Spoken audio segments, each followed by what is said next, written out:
Hi friends, welcome to Cinema Prime YouTube channel interesting Hindi story motivational video के लिए subscribe कीजिए cinema prime YouTube channel please subscribe press bell icon.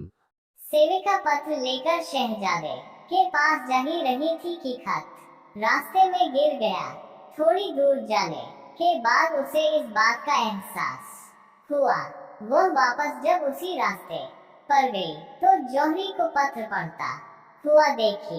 उसने जौहरी से पत्र वापस देने को कहा, लेकिन उसने उसकी एक न सुनी।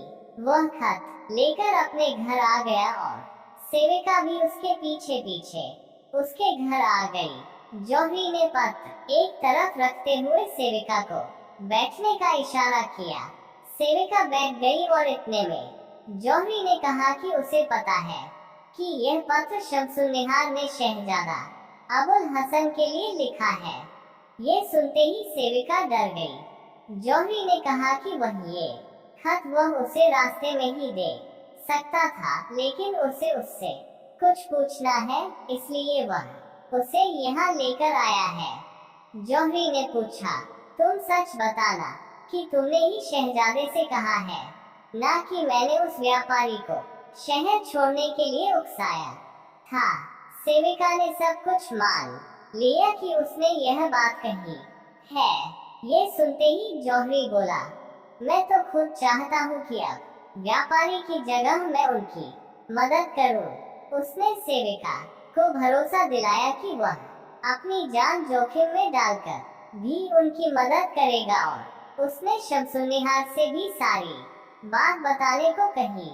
इतना कहकर जौहरी ने पत्र सेविका को दे दिया।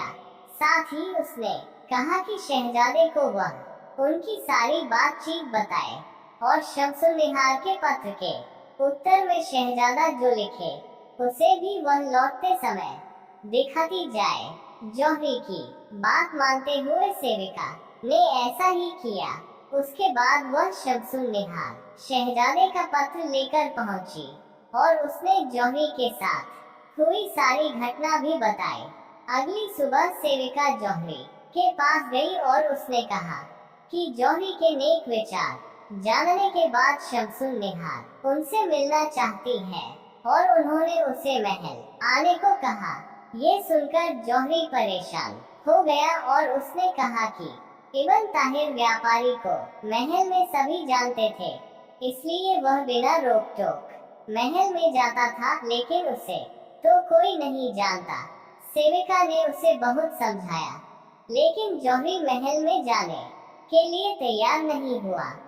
सेविका शमसुन्निहार के पास गई और जौहरी के न आने का कारण बताया। शमसुन्निहार ने सेविका को कहा कि वह जौहरी के घर जाकर उससे मिलेंगी, वह उसे यह खबर दे दे। फिर वह अपनी सेविका के साथ जौहरी के घर पहुंची, जहां जौहरी ने बड़े सम्मान से उसका स्वागत किया। शमसुन्निहार ने जैसे ही अपने चेहरे से नकाब हटाया तो जौहरी उसे देखता ही रह गया। उसकी सुंदरता देखते ही जौहरी समझ गया कि शहजादा अगर इसके प्यार में है तो इसमें कोई आश्चर्य की बात नहीं है। शमसुन्निहार और जौहरी ने खूब बातें की।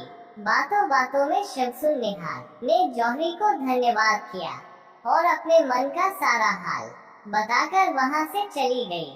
शमसुन्निहार के जाते ही जौहरी शहजादे के पास गया और सारी बातें बताई। जौहरी को देखते ही वह उससे शमसुन्निहार से मिलाने की विनती करने लगा।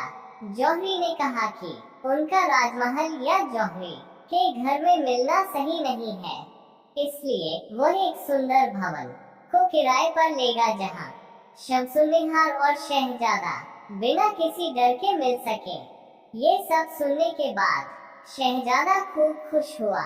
जौहरी ने सारी बातें शमसुन्निहार की सेविका को बताई और उसे भी दोनों की मदद करने को कहा। सेविका मदद के लिए तैयार हो गई और जौहरी के साथ जाकर एक बड़ा मकान पसंद किया और वापस महल चली गई।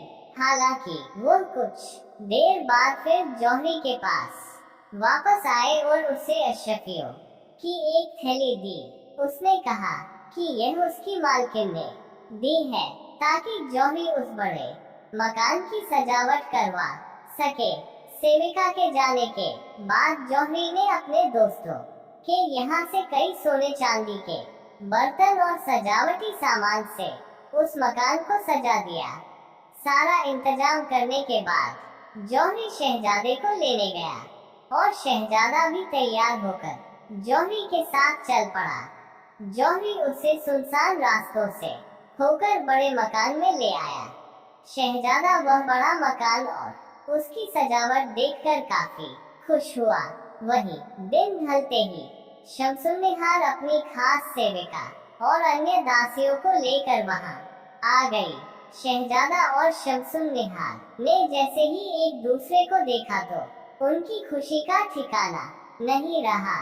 दोनों के आंखों में खुशी के आंसू आ गए और वो दोनों बस एक दूसरे को देखते ही रह गए। जौहरी ने उन दोनों को धैर्य से काम लेने को कहा। उसके बाद उन लोगों ने खाना खाया और सब लोग बैठक में आ गए। इतने में शमसुन्निहार ने पूछा कि यहाँ बांसुरी तो नहीं मिलेगी। जौहरी ने पहले से ही सारा इंतजाम कर रखा था। उसने एक बांसुरी लाकर उन्हें दी। शमसुन्निहार ने बांसुरी पर एक खूबसूरत धुन बजाई जिससे उनके प्यार और बिछड़ने का सारा दर्द झलक रहा था। उसके बाद शहजादे ने भी उसके जवाब में उसी बांसुरी पर मधुर संगीत बजाया। इसी बीच मकान के बाहर से आवाज आने लगी। तभी जौहरी का एक नौकर दौड़ता हुआ आया और बोला कि दरवाजे पर कई सारे लोग जमा हैं और वे दरवाजा तोड़कर अंदर आने की कोशिश कर रहे हैं। आगे उसने कहा कि जब उसने उनसे पूछा कि वो लोग कौन हैं और क्या चाहते हैं तो उन लोगों ने उसे पीटना शुरू कर दिया और वह जैसे तैसे दरवाजा बंद करके अंदर आ गया। ये सब सुनने के बाद जौहरी खुद बाहर दरवाजे के पास गया। सने जैसे ही दरवाजा खोला तो देखा कि करीब 100 लोग हाथों में तलवार लिए खड़े हैं। जौहरी को लगा कि ये खलीफा के सैनिक होंगे। मौका पाते ही जौहरी पड़ोसी के घर की दीवार कूदकर उसके घर में घुस गया। वह पड़ोसी जौहरी को पहले से जानता था। उसने उसे अपने घर में छिपने की जगह दे दी। आधी रात को जब सारा शोर खत्म हुआ तो जौहरी पड़ोसी